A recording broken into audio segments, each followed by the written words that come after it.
It's interesting you talk about some of the sports, and forgive me for being a jock. I understand that football is the moneymaker, right? Of course, it I, is. I'll I'll never step on football because no matter how good or bad your program is, the football program is keeping the lights on for pretty much everyone else. Yes. And usually your basketball program, specifically your men's basketball program, it helps as well. Hmm. But then a lot of your other sports programs are operating at a loss. You know, no offense to those sports, but No. people don't typically want to go see those.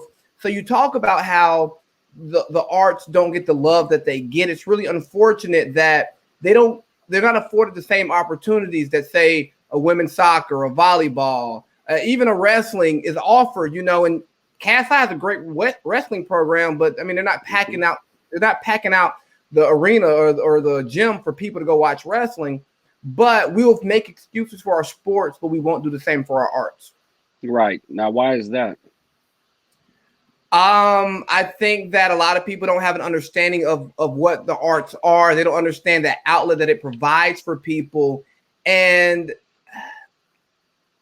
we just love our sports here in America. And I can't really put my finger on it, but as somebody who went the sports route in high school, I look back on it and wish I would have spent more time in the arts as when I was younger because I have interest on that side of the house. Like Right.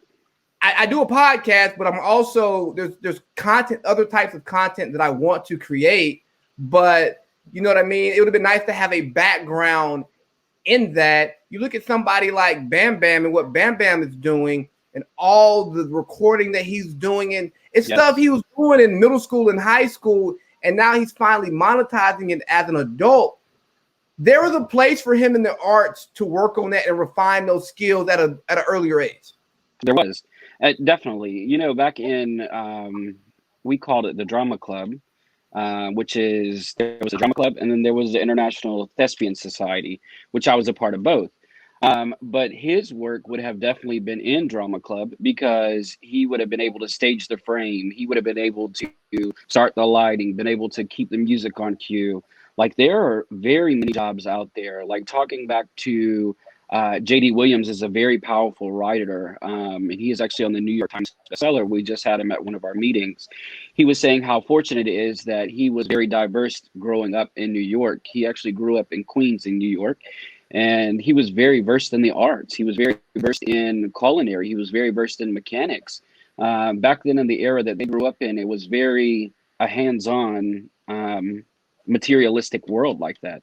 This society that we're growing up in now is either you make it or break it, and it's tough for people out there. That's why you need so much encouragement to go to school, actually graduate, get a diploma. But at the same time, you look at people and tell them, hey, I've got a story. If my story actually helps and shares that story and it helps you, share your story to help somebody else. I feel like that's the powerfulest that I can be to somebody else in Ye- general.